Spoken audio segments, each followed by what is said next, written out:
Hello. I'm really glad that you joined us today and you are about to give us our really valuable insights. So, would you please introduce yourself? Sure. Good morning, Steve Gillooly. I was in Rutgers College, class of 1988, with a degree in computer science and a minor in economics. That's amazing. Can you also talk a little bit about what are your current goals or how have you discovered the industry up until now?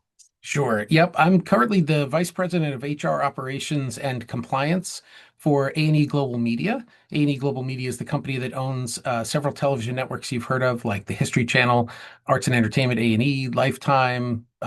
We own a studio. We own a bunch of other stuff like that, Vice TV, and we produce television shows for other channels like Netflix and Amazon and Masterpiece Theater. I've been with this company about 6 years. Prior to working in HR for corporations, I was a management consultant with a couple of big four management consulting firms, putting in HR systems and organizations and doing HR operations design for global 100 companies all over the place, from Singapore to Germany and all over the United States. That is amazing. I feel like you bring out an international aspect and international lookout to your work, which is amazing because like your portfolio sounds amazing. So I do have a few questions for you, which we think would actually help our students understand, our fresh graduates from the School of Communication and Information who are trying to discover and understand the tech industry.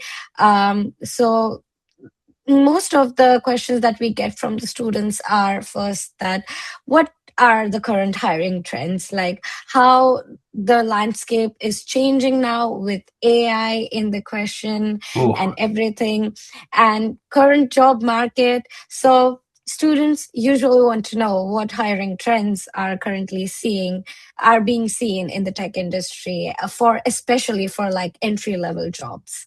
wow, it's changed a lot, and you hit on some of the biggest drivers. So let me take you back a bit. If you go way back, even before I started in my career, companies generally hired people based on their potential. And they would say, you're a very smart person, you're hardworking, you're a nice person. I think you're going to be a great addition to my team.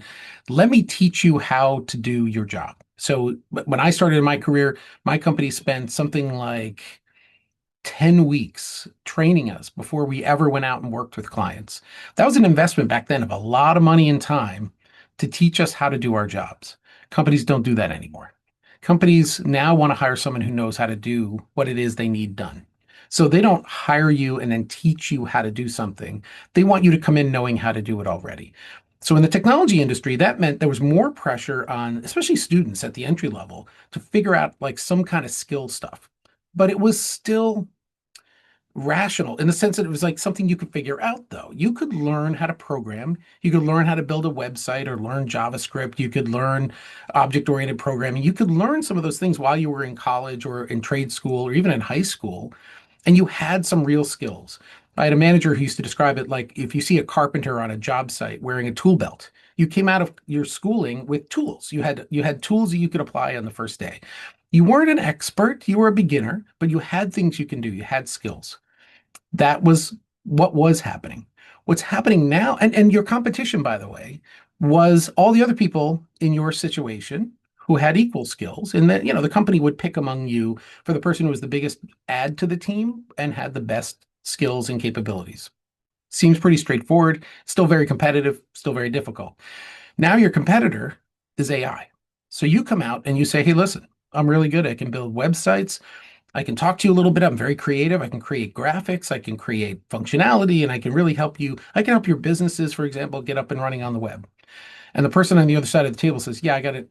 I got a chatbot that does that for me. And it does it for free. And it does it faster than you do. And it does better than you do. Now, what skills do you bring? So what has happened is the game has shifted. What you have to bring to the table now is two things that AI cannot do. And this is what's so hard. First of all, you have to understand AI. You have to know how to create AI agents, and have to know how to script and prompt and run an AI tool. So the tool isn't the website or whatever anymore. The tool is You now have to manage an AI agent to create those things. So the skill you're going to bring is your knowledge of the AI tools. Here's the challenge. They're changing so fast. It's going to be very hard to keep up with it. But that's okay because at least that's the same as everybody. Everybody is trying to keep up with those changes. So now you have to be an AI engineer, not a programmer, because the AI tool is the programmer now. That's crazy, but true. By the way, if you think it's bad in the technology field, go over to the School of Medicine, go over to the School of Law, go over to the Department of English and Composition. They're having the same problem over there because the AI tools are reading contracts, they're reading medical imagery, they're creating stories, and they're creating music. Go over to the Department of Music and see who can write a symphony faster, a graduate student in music or an AI chatbot. That's so if you're trying to get a job writing music, it's tough. And yes, you've seen AI is trying to get Grammy Awards and Oscars and all that stuff. So in the technology world, you have to recognize that you're going to come to the companies that are looking for new people with two things. No longer is it a skill. The skill is to run the AI tool that generates the objects that they want. And you have to show that you are fast and flexible in learning new things. So that is the ultimate differentiator. AI can do what it's programmed to do, and AI can do a lot of things very flexibly. AI can't look around corners. AI is ultimately backwards looking. It looks at data and makes a prediction.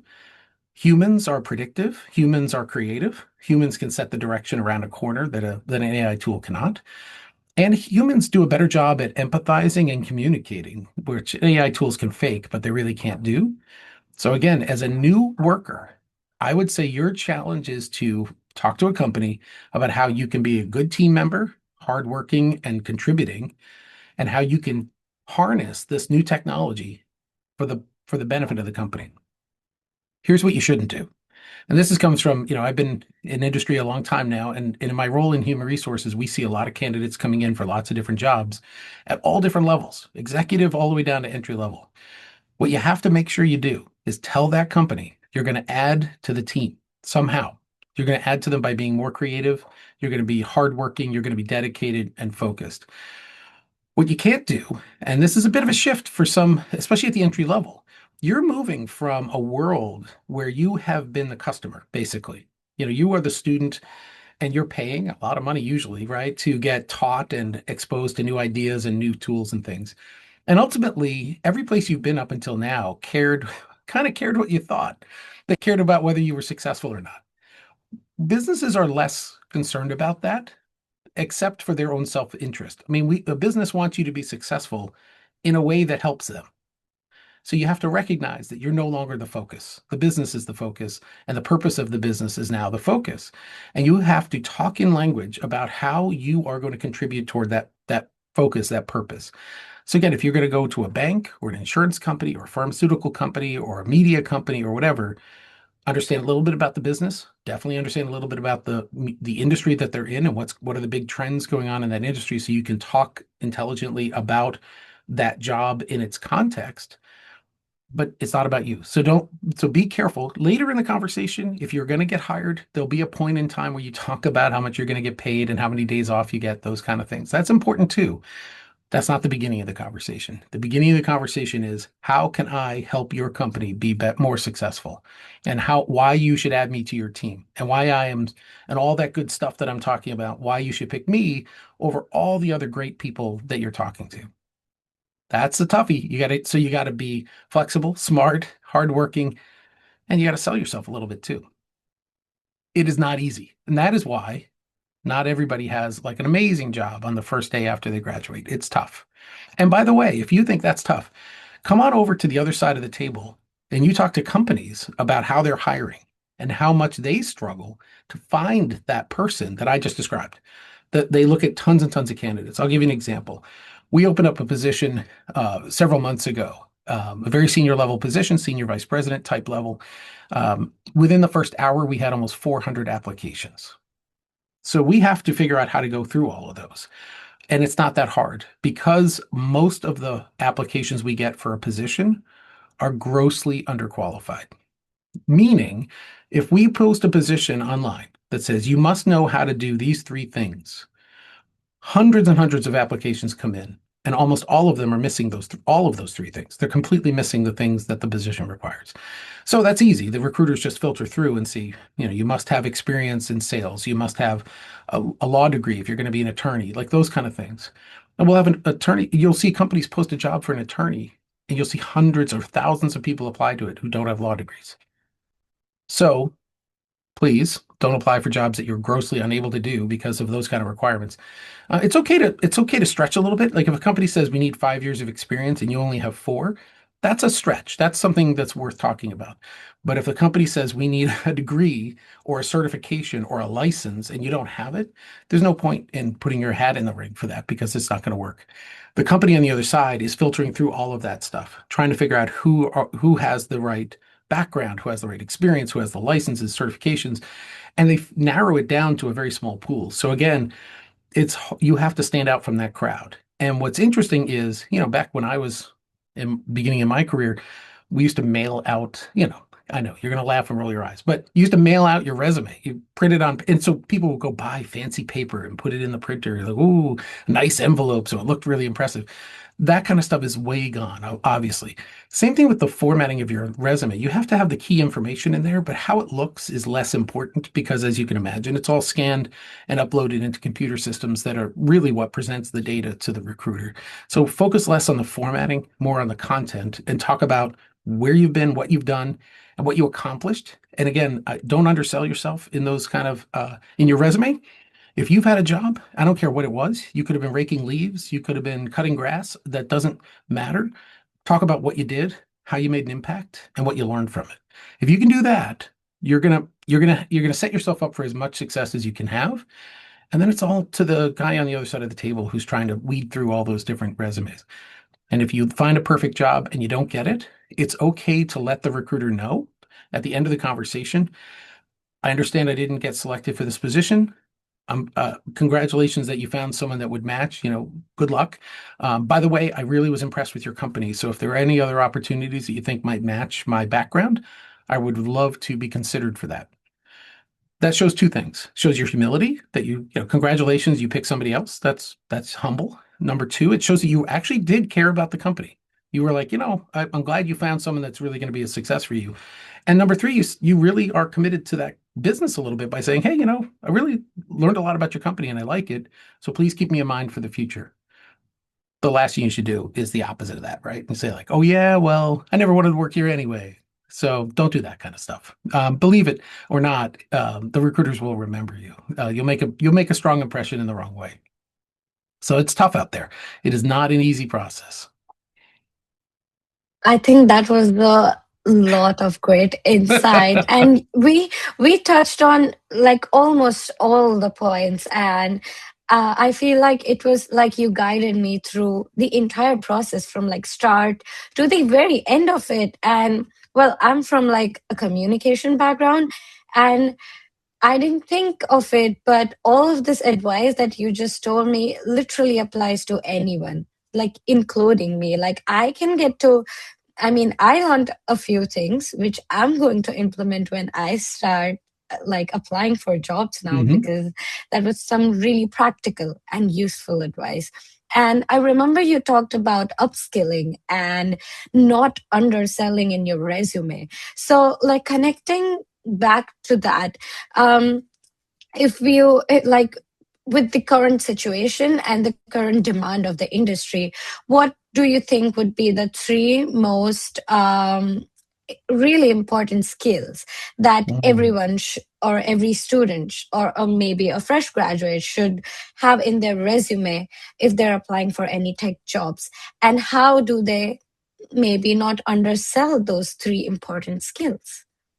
That's a great question. I'd say from the specific to the general. Specifically, you got to name a bunch of AI is so important right now. You have to be able to say, I am conversant in ChatGPT, Claude, Codex, whatever it is, and say, I've created agentic solutions for these specific things. Talk in the terms that demonstrate that you know AI.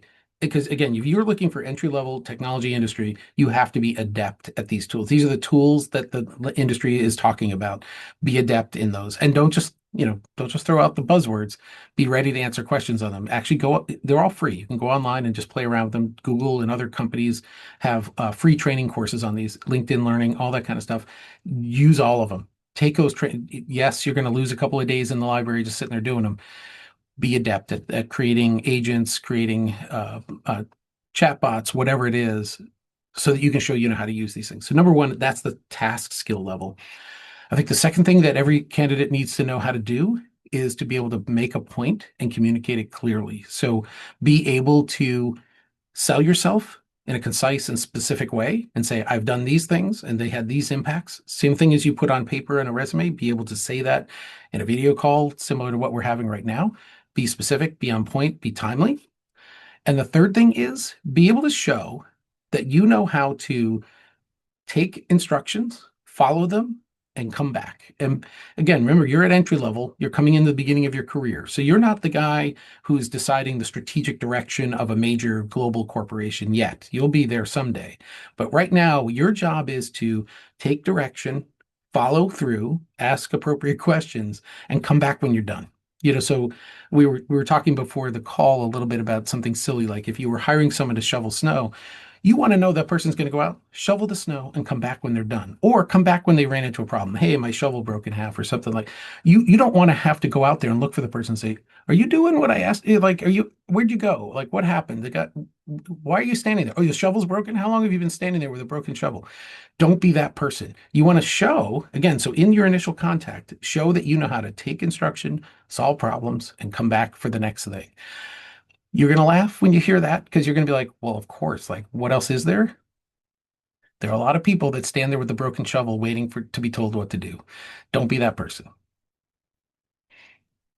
That's, I think I love the analogy. It's a great example because especially that it's cold and it just makes sense because snow can be so inconvenient. And I think it's really important for students today to understand that you have to bring a problem solving attitude because I feel in my experience employers love that more than anything. They love people who can work independently and who do not whine and cry about problems, but in fact give creative solutions for that.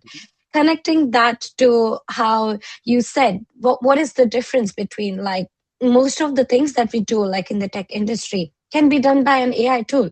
So why does the company need you? How do students convince that? What are the human elements or maybe the attitudes that the companies or employers look for in students while hiring? Can you elaborate more on that, please? Yeah, I think you hit on it exactly, which is be a problem solver and be flexible. I had a friend who uses the term semper gumby, always flexible. Semper is Latin for always. So semper, like Gumby, the little flexible rubber thing. Anyway, always be flexible. And the key, but you hit on it. If you are only good at doing one thing, and you're the expert at doing that one thing, that thing will be automated someday. So you have set yourself up for an end of career someday. Now, again, the time windows and the pace of change has changed so much.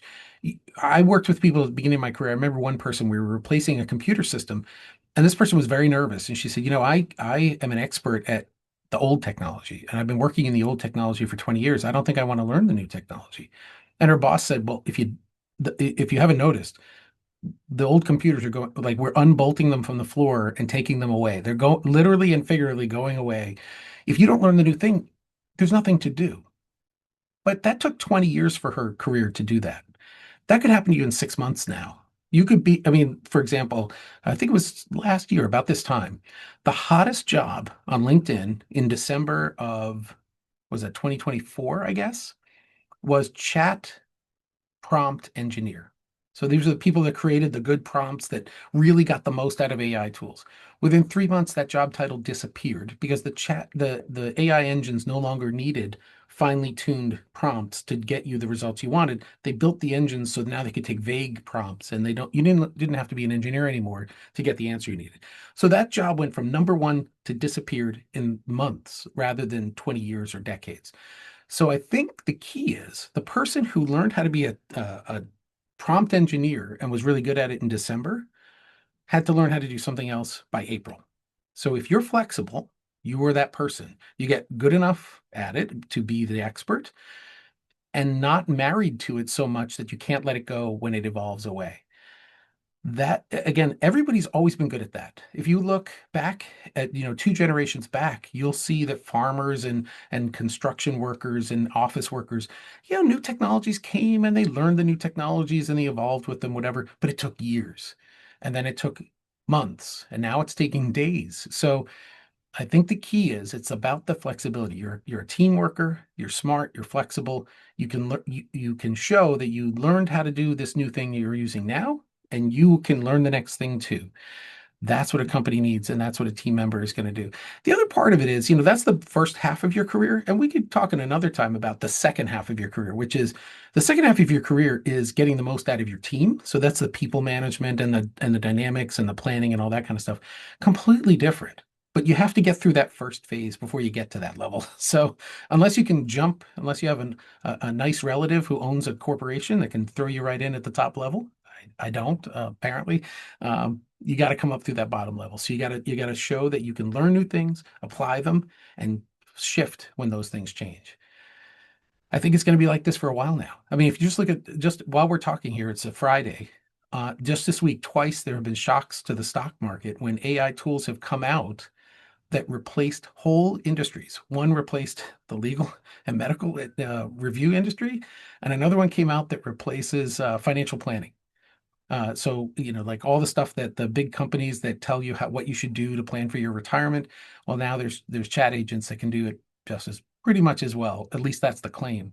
So whole industries are being disrupted right now. The only people that will survive in that are the people that learn how to jump out. If you double down and say, no, no, no, I'm still better than this AI tool, you've lost that argument because eventually you will not be. I mean, you might be today, but not tomorrow, maybe not the next day. So you're going to lose that eventually. The people that will win in those arguments are the ones who jump out of what they used to do and say, the reason I was successful is because I know how to talk to people, figure out what they need, and apply the right tools. The tools have changed. Let me learn the new tools, and I can still do my job. Whew, it's gonna be crazy. What's gonna happen is that I guess basically what I'm saying is be so flexible that you're not married to a technology. And if you go back again to the beginning of my career, there were people who worked in departments at large companies called word processing. You would handwrite a letter, you would send it to the word processing department, and someone would type it into a computer and send it back to you on a disk. Those jobs don't exist at all. Now, we're not upset about that, right? We think about it like, I can't believe those ever existed. At the time, that was cutting edge.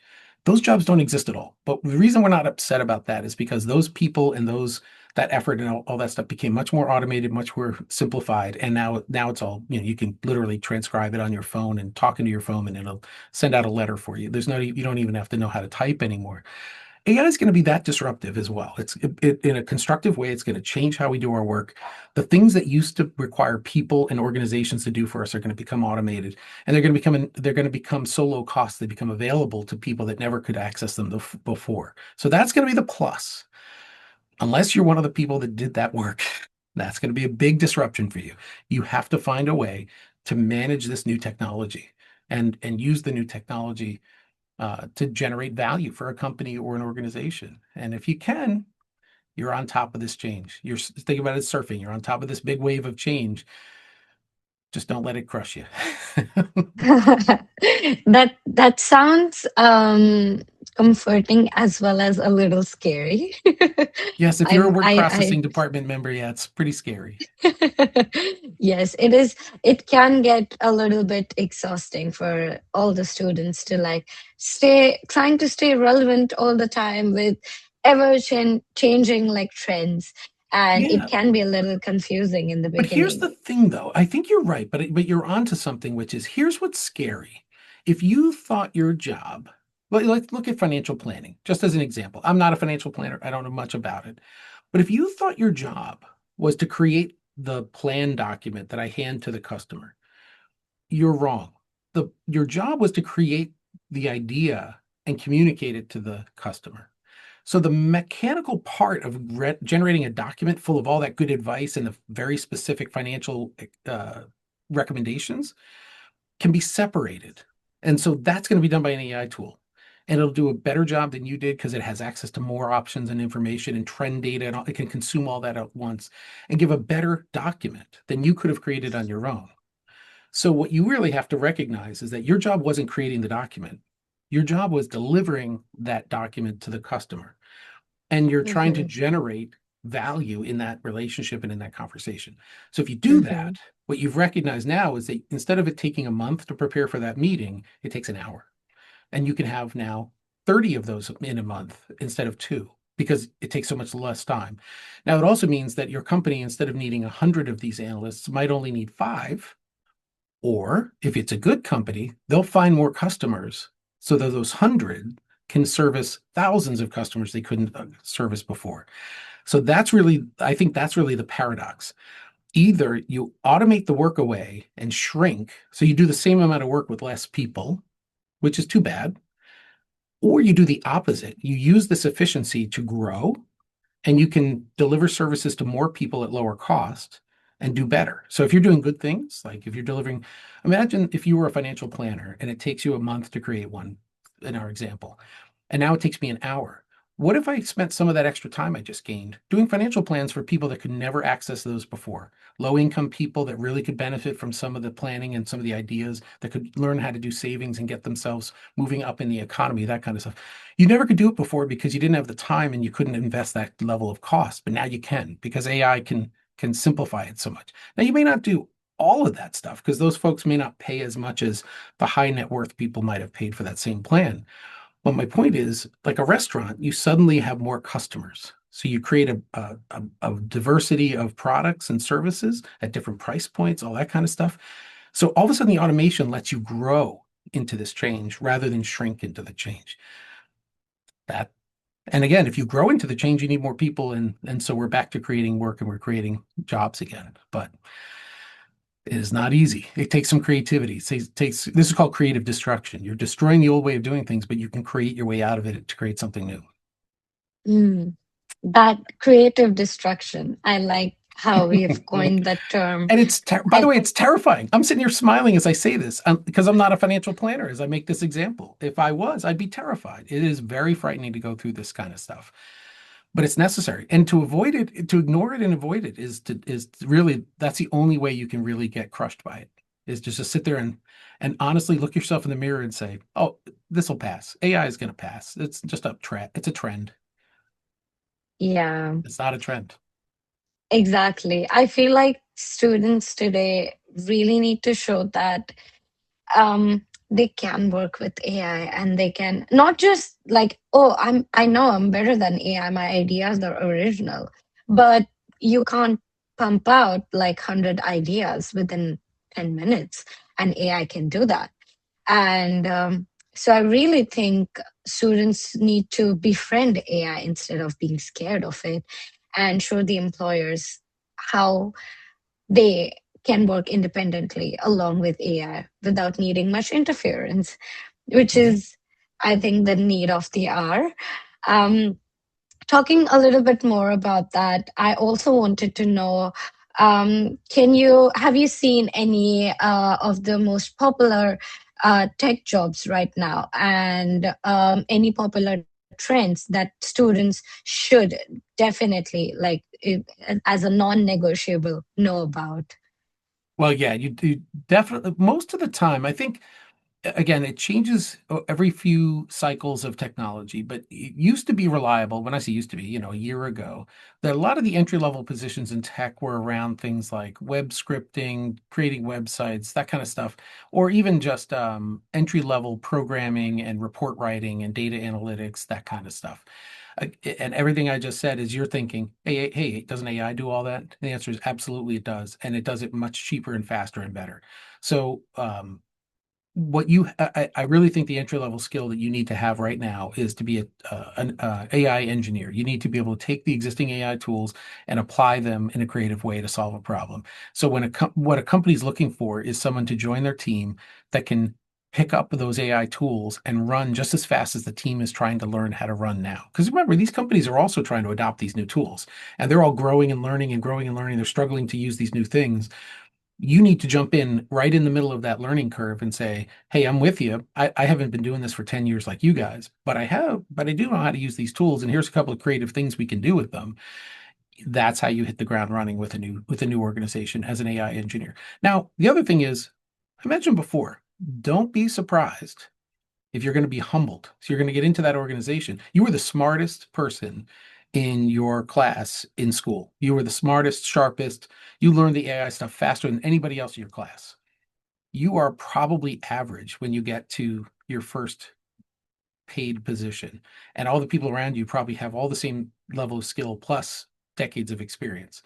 So you're going to be humbled pretty fast. You're going to make a lot of mistakes out of the gate. Again, that's a test. You have to show that you are flexible enough to get knocked down, learn, get right back up and keep going and say, whoops, yep, you're right. Oh gosh, you're right. Yeah, I never saw that before. Thanks for showing it to me. And what you'll show is that, again, that is what the company is going to want to hold on to, is that you are a smart, fast learner who gets knocked down, gets back up quickly, fast failing, they call it, and keeps going.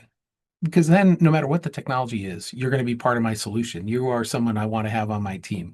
So whether we're shoveling snow in our silly example before, or cutting grass when the summer comes around, or building a house for so I don't know what kind of thing my our little business is going to do next. You want that person because you say, listen, I don't know what's coming around the corner, but that person is able to learn, able to work, humble, flexible, and jumps back on when they fail. Then you can teach them anything. And that's a super person. They can do anything. And then it's just a matter of, being learning the new thing as the new thing comes around the corner. It's exhausting, but that's the way the world looks like right now.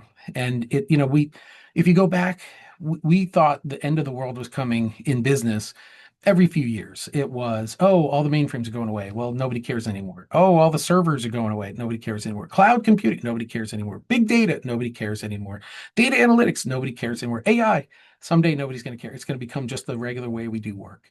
So we're in the middle of that transformation right now. It is probably one of the larger transformations, probably on the scale of early automation, where you're seeing companies able to do things at a scale and speed they couldn't do before without automation. I think AI is probably the second major technology disruption like that. But again, we're going to survive it. We're going to come out the other end. The jobs and the roles are going to change. My biggest fear, honestly, is two things. My fear for organizations, and we talk about this in my company a lot.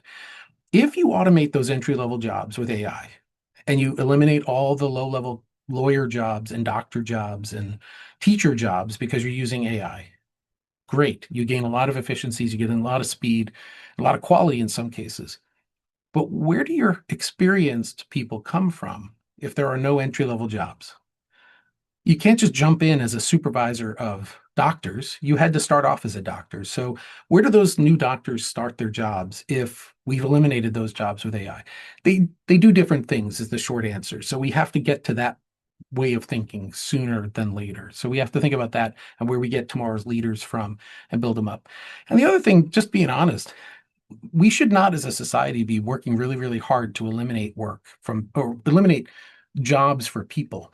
Humans need stuff to do. Like people need work that produces incomes that they can use to support their families and friends and spend and buy. And that's how whole economies and societies operate. So if your focus on technology is to lay whole slices of our society idle and put them aside without jobs, you'll kill our economy, first of all.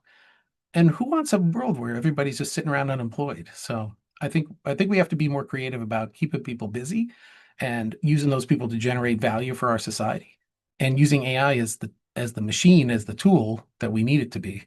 And don't let AI run us. But that's a science fiction conversation.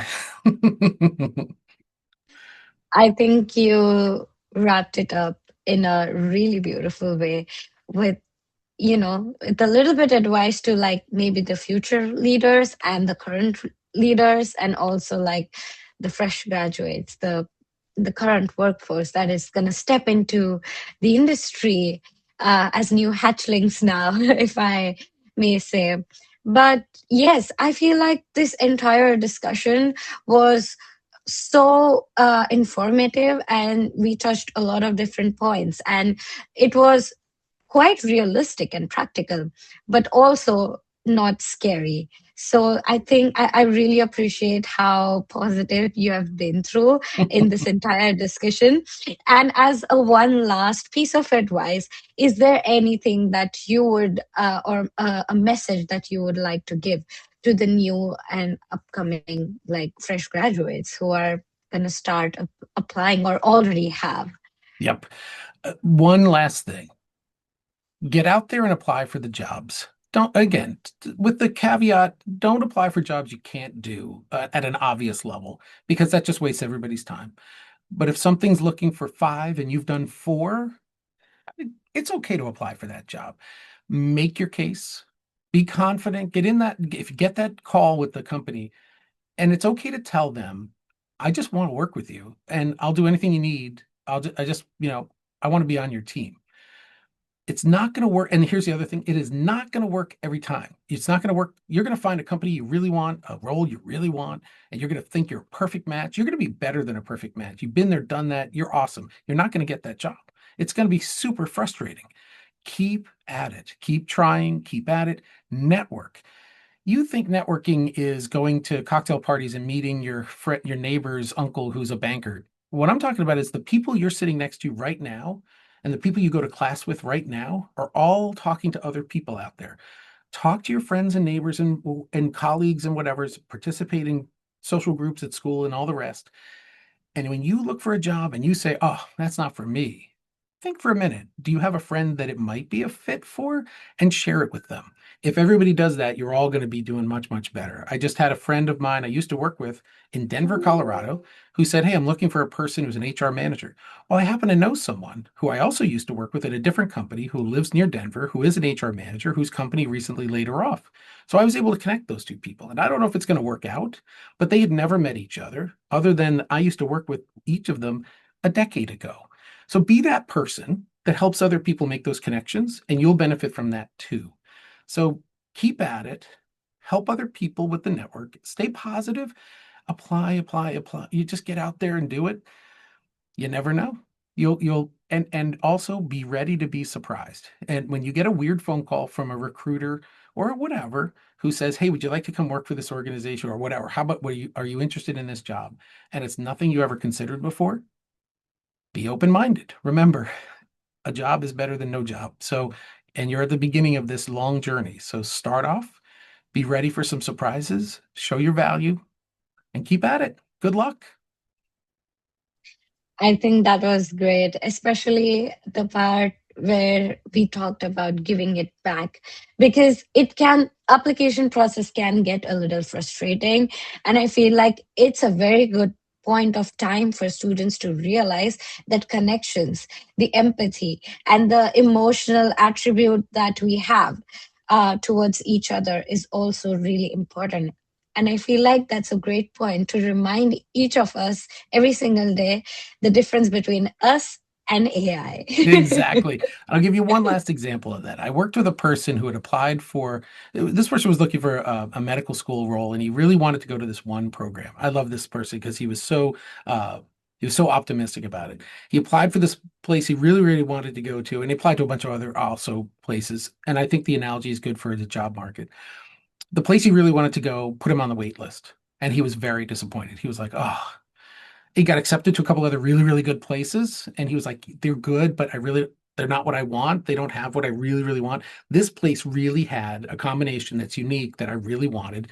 And I'm very disappointed. And I said, well, call them. He's like, what do you mean? I said, call the admissions office, speak to an admissions officer and tell them that with that level of passion. Just say, hey, I know I'm on the wait list. Thank you. I'm grateful. But if you have any cancellations, I just want to tell you, if you accept me, I will come to your school. I will come this, and here's why I wanted to come to your school in the first place. This is why I want to be there. If anything happens that I come off that wait list and become a candidate, I would be eternally grateful. And the person on the other end said exactly what you're expecting. Thank you for your call. That's not how this works, but appreciate telling me this. I don't get these calls very often, but good luck. Hopefully, maybe you'll get lucky. The next day, he got a call that he was taken off the wait list and he got into the school and he's doing fantastic. Now, it could be a pure coincidence, and maybe it is. But I would suggest to each of the people who are thinking about an application. If you do find a job in a company, in an organization, or a role or whatever that really excites you and you don't get it, it's okay to call the recruiter back and say exactly that. Hey, thank you. I understand how this process works. Really was impressed with your organization. If there's anything I can do, please let me know. I will accept any kind of a role with you guys because that's how convinced I am that that I'm a good match for you and that you're the right place for me. It is not going to guarantee you a job, but just be practical about that. But I'll tell you what, all else equal, you're going to have a better chance of getting something good by doing that, being optimistic, showing that positivity, showing that commitment, than if you don't. And just, that's kind of paying it forward. And when you get to a company and you are working and they're looking for somebody and you see a position and you know your friend or your colleague or network of people would be a good match, reach out to them, pull them in. And that's how it all works. The worst thing you can do is just sit there and wait for it to come to you or wait for it to happen for you. You might get lucky. Good, and I hope you do, but you got to be in it to win it, as they say in the lottery. I agree. That was some really good advice. I feel like in my like dictionary, I call it the positive audacity, There you where go. you have to ask you if you want something, and if it's not working, do everything, ask around, and you never know, it might work out. Maybe the It doesn't it hurt. It does not hurt. exactly, you're not gonna lose anything by asking or making But another I'll tell call. you what, and I'll give you an example of this. And this was a Rutgers student as well. So I was on the other side. I was at a company that was recruiting a lot of people. We were growing quickly, and I was interviewing people. And we had a person, and honest to goodness, the only reason this person got added to my list of people to talk to was because this person went to Rutgers. And my boss said, "Hey, Rutgers, hey, whatever." By the way, Rutgers is a very powerful network. I don't know if you guys know this, but Rutgers alums stick together. And when you find someone in a role at a company, a leadership role at a company who's from Rutgers, you will get a wink and they'll be like, "Oh, you're Rutgers too. Come on. Yeah. All right." You get the interview. And this guy got the interview based on that. And in the interview, he was weak on a bunch of points, but he gave me some really good examples of how he did problem solving or whatever. And when it came time to recommend people to move on to the next level, I moved him on to the next level. By the way, he didn't do well at the next level and he ended up not getting hired. So don't think about that part of the story. But the part of the story that matters was this guy came in, he got the call because he was from Rutgers only. He got on to the next level, not based on his resume, but based on the interview. He was able to follow through. And at the end of the interview, I still remember to this day, this was a long time ago, he thanked me because he recognized both of those things. He said, "Hey, thanks for interviewing me. I didn't think I would have been one of the stronger candidates, but I really appreciate that you took the time to give me a chance." And that made such an impression on me because, I interviewed hundreds of people. He was probably one of the only people who said that. And that was a long time ago. So, to your point, that audacity of kindness, of politeness, of manners, and of genuine gratitude is rare and very powerful. So use it. Use it to your advantage. Again, it's not going to guarantee you a job, but this guy's out there somewhere and he made a very strong impression on me a long time ago. Be that person. Make that strong positive impression. Whatever good things can happen will happen for you. That was amazing. That is true. I think staying positive in the current landscape is also as equally important as, updating your resume and upskilling and everything. Absolutely. And upskill all the time. You should probably spend an hour a week doing nothing but upskilling. That's probably not the Hmm. worst advice you've ever gotten.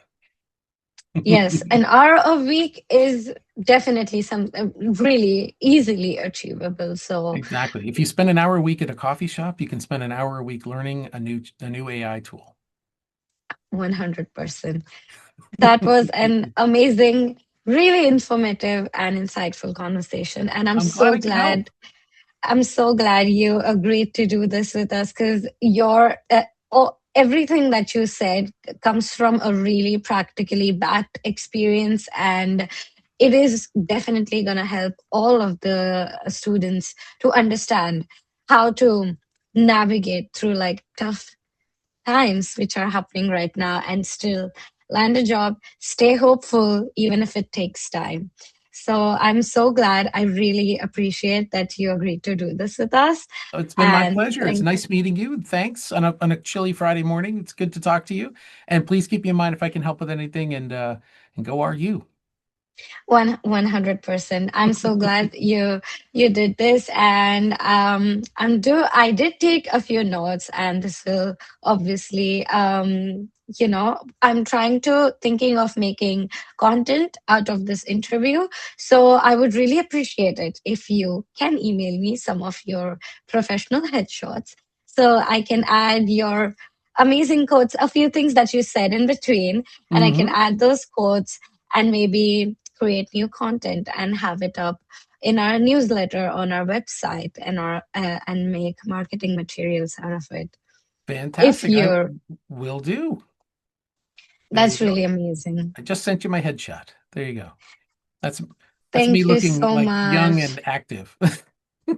Oh, you still look young and active, pretty much. I'm So neither, but I that's wouldn't. okay.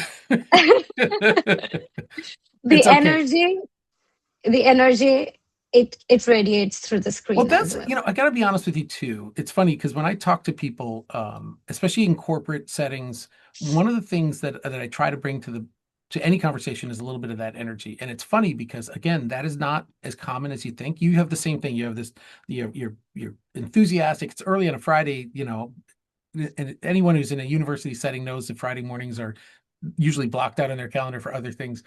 So I think that's part of it too. You got to bring some energy. You got to bring some enthusiasm to everything you do. And it's funny, in my career, I started off being the youngest guy in the room every time I went to a meeting. And now I haven't figured out what happened, but now I'm not always the youngest guy in the room. And I'll give you one last example of that. I volunteer with the U.S. Coast Guard as a rescue medic and some other stuff. And I was in a meeting recently. We had a big case going on. They called in one of the officers because we were going to send a ship out 70 miles offshore to go rescue some people, and they were trying to figure out what to do.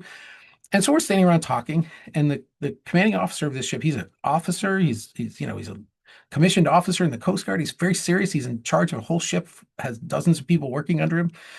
And he said, "Hey, when did you start here in this unit?" And I was like, "Oh, 2001." He goes, "Oh, I was 1 year old." I said, "Okay." So I said, "You're, That Yeah, that is I've something I would say too, because I am also a 2001-year-old kid. Exactly. But you'll see, you'll be on the other end of it. And it's interesting. The things that time gives you are those lessons learned about enthusiasm and gratitude and networking. That's what you learn. The skills come and go. Every 5 years, the skills that I know completely go out the window. And you have to learn a whole new set of skills. So the game resets every few years. So get out there and win. Yes, it's comforting and scary at the same time. Exactly. Well, good luck. Thank you so much.